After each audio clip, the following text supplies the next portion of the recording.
Hey, y'all. Hello. Welcome to our very first episode, very first of our podcast. This is something that has been a long time coming. She has talked about it for a long time.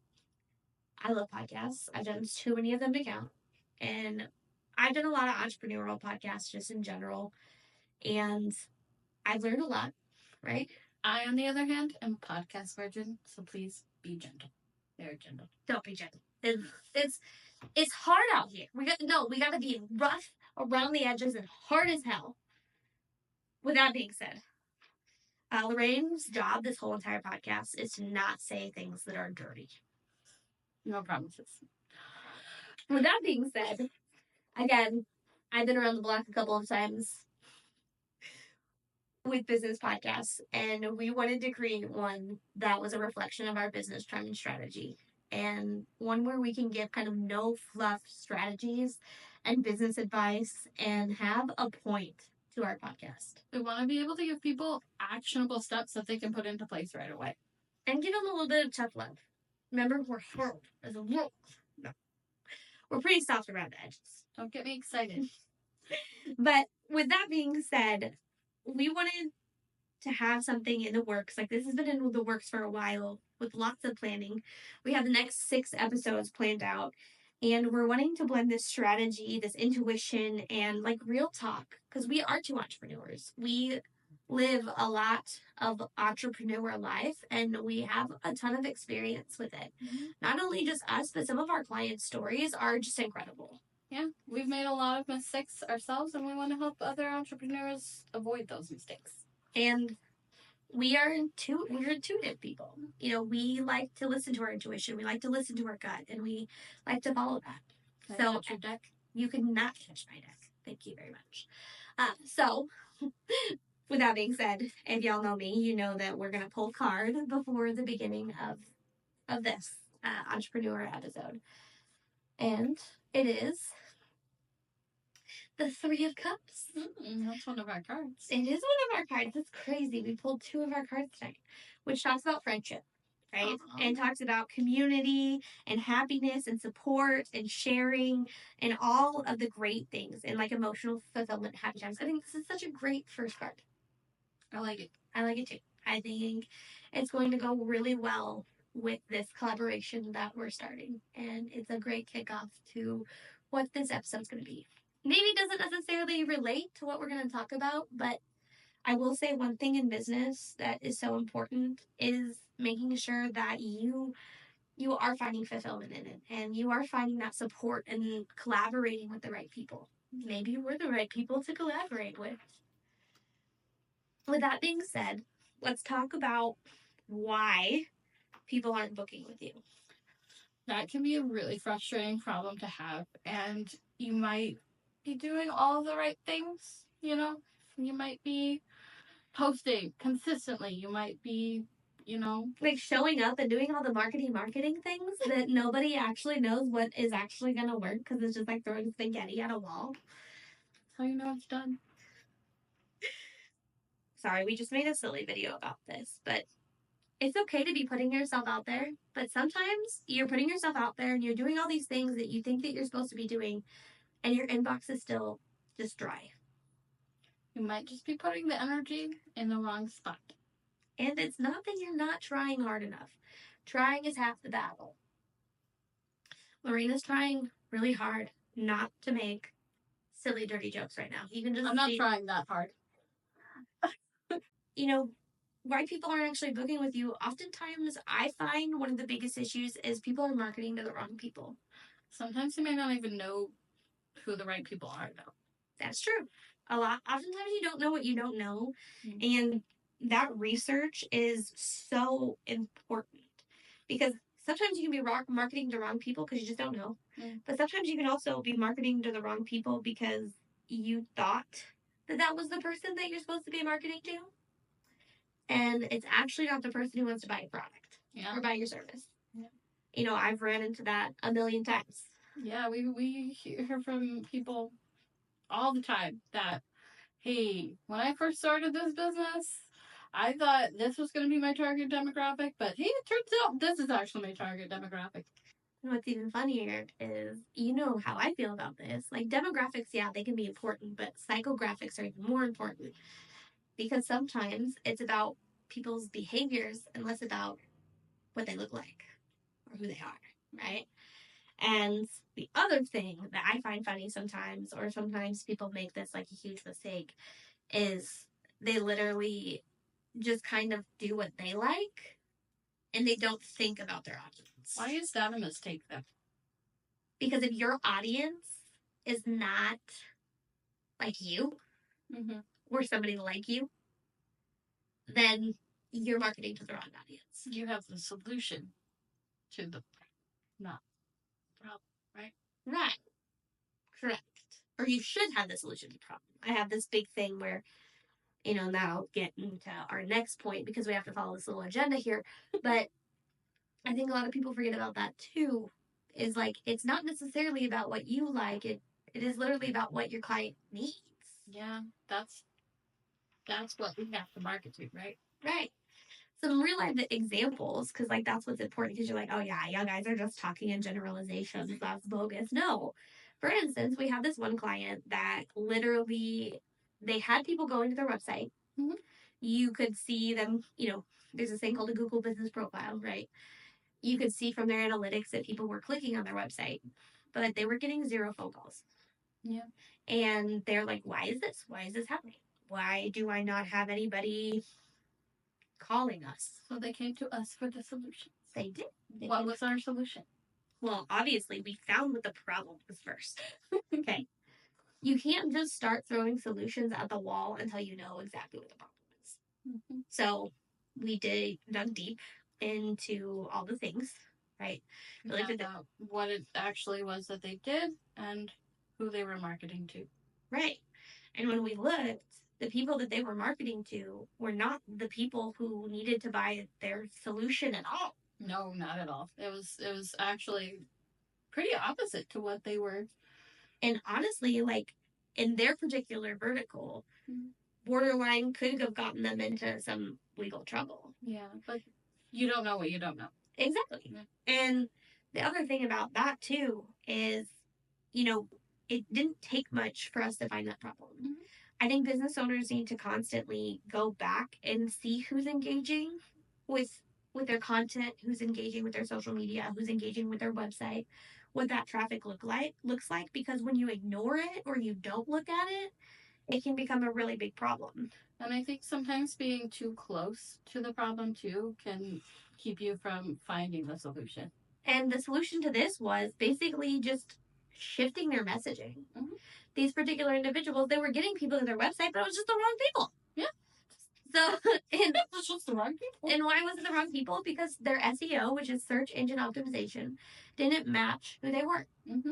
So, again, just writing a few keywords that actually made sense for them got them the traffic that they needed in order to convert those clients. Mm-hmm. Now, they had to sell the clients on whatever their product was, but we got the correct audience in front of them. And then there's, like me. Like, everybody knows that I got my start in real estate, mm-hmm. right? When I started in real estate, I literally thought that my clientele was everyone. Yeah. Which, that's kind of true, right? Like, I don't discriminate. You could sell a house to anybody, but why did you switch your marketing to first-time home buyers and those who needed credit repair? Well, one, I wasn't really getting that many conversions, and the conversions I was getting was first-time home buyers. Mm-hmm. And when I first started, which was like 5 years ago, the reason why is because I was new. Mm-hmm. Like, not a lot of people want to take a chance on a newbie. But first-time homebuyers don't know what they don't know. So I took it upon myself to learn everything there is to know about first-time home buying, and I niched down. And I'm not saying I won't help anybody. That's not true. I will help everybody that needs it. But strategy-wise, I leaned into the first-time home buyers. I'm like, no, I want to help everybody who wants to be a first-time home buyer. You found people who needed your help the most. Right. And I found a problem and a pain point, and I found a solution to it. Mm-hmm. Versus the other way around, where I was just like, oh, everybody's my client. I can help you all. No, I can't help everybody. That's not healthy. Okay. You can help anybody, just not everybody. Exactly.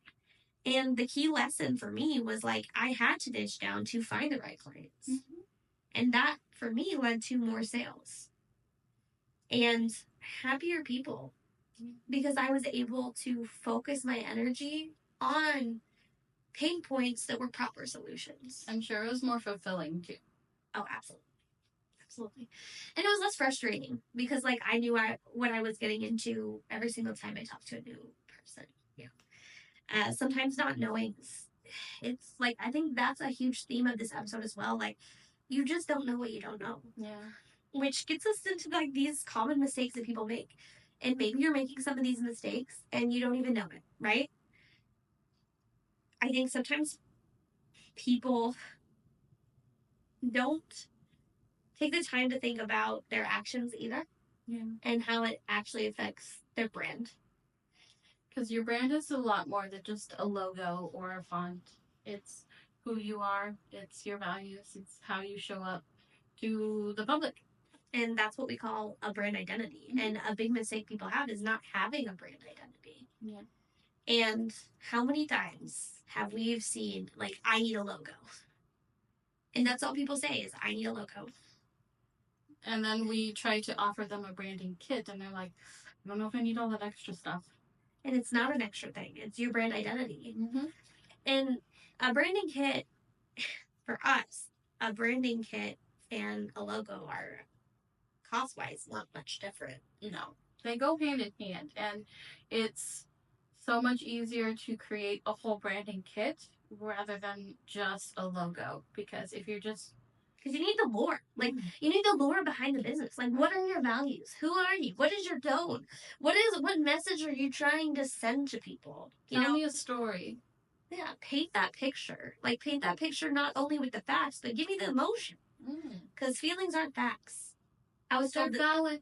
They're valid. They are valid. But paint the whole story, right? Mm-hmm. And have that brand identity, right? And I also think one of my biggest pet peeves, or like the biggest mistakes I see all the time, is when you're a solo business owner, and you say the word we on everything. We provide, we this, we that, we this. And don't do that. It gives the illusion that you have more time and resources than you probably do. And it makes you seem larger than you are. Mm-hmm. Just in general, do you want that? Do you want that kind of responsibility? Own the fact that you're a small business and that you're local and that you're just one person, but hey, you can solve all these issues for your clients or customers. And it just shows you up. And maybe that's not the way I'm supposed to say those words, but you show up in a way that is so much more authentic to you. Another big mistake that people do is like when they're too vague, where they don't really have clear messaging, and it can lead to confusion. You do see that a lot. A prime example of this is like when people in our industry, right? Like we are consultants, and we consult on social media, we consult on business, but we are not accountants. So nowhere ever do we talk about accounting. But if we're too vague and we just say, oh, we can help you with all your business needs. Nope. Well, I need an accountant because math is not my strong suit. But I can give you a connection. And that's what I'll tell people. Like, I can't be your accountant, but I can give you a connection. Yeah. I can tell you, like, 5 accountants that I've met in the past 5 days. You know, those kind of things. And when you're a little bit too vague, you can have the wrong clientele that can find you. Wrong impressions, and it's not communicating clearly enough. Yeah. So you need to refine exactly what you want that message to be. The other thing is like when business owners talk about themselves and not their clients, or like you should be focused on like the problem and your client's needs. You shouldn't be focused on yourself. How many times do we see in like an about section where you just constantly see, oh, I'm this and this. Here's all of my accolades. Here's all of my certificates. Here's all of this. I've won this many awards in my lifetime. And that about section in a website or in a marketing strategy is also about the client. Yeah. It needs to cater to them. Like, yes, it needs to paint a story of how you can help them, and why you want to help them. but That message is important too. Absolutely. But it's not about you. Yeah. You know, it's about the solutions that you bring. Even if you're not surface based and you're product based. Like, your product can have a really cool story, but in that about section, if you're just talking about yourself, sometimes you can lose people. Mm-hmm. With that being said, you know, here's all these problems, right? We've just been talking about problem after problem after problem. And we talked a little bit about those solutions, but I want to talk a little bit in depth about those solutions. So here are some ways to fix it, right? Some practical solutions. So one of the biggest things we've been talking about is audience, right? Mm-hmm. So Lorraine, how can we fix the audience problem? The key is research, which you've talked about already in the podcast. But sometimes people don't even know how to start that research. Right. Where do you go? Yeah. What questions do you ask? Yeah. I always start any question I have with Google. That's just me. And there are other resources out there too, like ChatGPT and like AI, and there's so many more that are like industry specific too, that you can ask those kind of questions. You can also ask your peers. You can hire consultants. But just ask those questions. Who is your target audience? What do they need? What do you want that to look like? Your product or whatever that you have, what problem is it solving, and who is buying that? Like, who's buying that solution? Not buying the problem. We don't buy problems, we buy solutions. Just making that clear. And that rolls into like the next thing is speaking to their pain points and trying to understand exactly what their pain points are so that solution is strong, right? I want it to fit. And you want to make them feel understood and feel good about buying what you're buying. Yeah. You know, I've worked in a lot of industries and I've worked with a lot of industries and I've worked with a lot of salespeople, right? That explains a lot of things. And I've been in sales my whole life. Like, let's be real. I've been in sales since I was 5. The biggest thing is like, as a salesperson, you don't want to sell something that somebody isn't going to enjoy. Yeah. Because they're going to take it back or they're going to return it, right? Too pushy. And right now we're talking about marketing, but marketing and sales go hand in hand, and they are two different things. Don't let anybody convince you that they're the same thing. Yeah, sure. And that'll be a whole other podcast. She's good at both. But sales and marketing, if you don't know what those pain points are and you're trying to market to somebody and you're trying to get them to go into your DMs and inquire about your product, if they don't feel understood by what their pain points are, they'll never end up in your inbox. Right. So really understand those pain points and refine your messaging around it. Communication is always key. We did touch on that earlier too. And being direct is really important with marketing. Mm-hmm. I think so many people try to like feather around the bush. Make them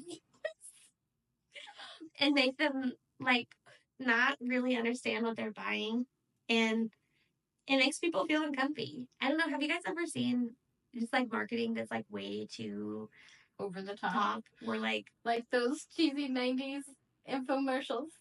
I mean, those are kind of fun, but nostalgic.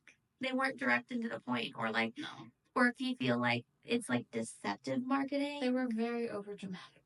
Like I also think about like the Jack LaLanne power juicer. I bought like 2 of those in my lifetime. My mom had one of those. My parents had one, and then I had one in college. Yeah. But like when they split up the like payments and stuff like that, like that's kind of deceptive. So it made you feel kind of uncomfy because you could see that they were trying to make something that was hella expensive, like cheaper, and it wasn't.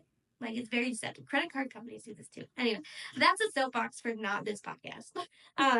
But refining that messages and being direct and just solving their problem is so important in marketing as well. This is my client's pain point. This is your solution. And it's simple. KISS. Keep it simple, stupid. Or keep it simple, sassy. That's what I like. Oh, I do like that. I haven't heard that one. And I use that. just like I live my life every day authentically, it's like part of my shtick, right? I think brands need to be authentic as well. Yeah, I mean, people aren't going to want to hire somebody who seems like they aren't being true to who they are. Not only just true to who they are, but like true to their values. You know, I see so many people who go start a business and they slowly start losing who they are because they're trying to cater to everyone. Mm. And you can't. Well, I'm thinking about a client of ours that we met with recently, too, who encountered some judgment in some of the ways she was reaching out to the community, and we told her to just embrace her story and show up confidently to those meetings and assume that they're going to accept you for who you are. Don't go into those meetings thinking they're not going to accept me. Yeah. And that will change the way you show up to your customers, to your clients, and that will make them embrace you more. And owning it is half the battle. Yeah. Like owning what you do when you're able to say, like, I can do this for you and you back it up with action, it's so important. Mm-hmm. And that makes me want to hire you again. And over again. And that's, hey, they were honest with me. And that's how people are. Like, they just want that honesty. They want that authenticity. Authenticity and honesty go hand in hand, and they make a brand trustworthy. And having that is gold. All of these things are easy fixes. They're not hard. They're so easy. And they're things you can do today. Right. And if you haven't had the time to sit down and do this, and you're like, what do I need to do? I don't know what to do. We've made it easy for you. You have a checklist. And by we have a checklist, Lorraine made the checklist. Guys. I like checklists. Lorraine is operations. Almost as much as I like spreadsheets. So we have this client conversion checklist that we want you to check out. We want you to look at it. We want you to use it. We want you to check off the boxes. It's going to let you know how to get your message across properly. It's very satisfying. And it's free. We're not charging anybody for it. It's something very simple, very easy, and we want to be helpful. They're actionable steps. It's literally a deliverable that we would love for you guys to utilize. And we'll be sure to put a link along with this video. Yeah, in the description. And if you're just listening to this, it was very much more fun on video. There's facial expressions, but I mean, is there? Lorraine doesn't have facial expressions. It's a thing. I'm sorry. It's just my face. And if you love this video, just like our tarot card said, we would love for you to continue on this journey of support with us. We're going to have 6 of these for sure. You know, we have 6. We have 6 of these podcasts up and ready to go. I have to do more of these. I get to do more of these. There we go. That's the attitude I like. You know, please subscribe to us, whatever that means. You don't have to. Yeah. Please do. Please subscribe. And if you have questions or anything, shoot us a DM or make comments. If you want to argue with us, that's okay too. Like She likes to argue. Good arguments and good debate is a good time. That's when you're supposed to say, no, I don't. That joke went over my head. It's okay. I think I'm funny. Lorraine is funny. But we appreciate you spending this time with us today, for sure. And I hope this was helpful. And I know it's helpful for us because we get to kind of talk and what or what. Yeah. That being said, see y'all next time. And bye.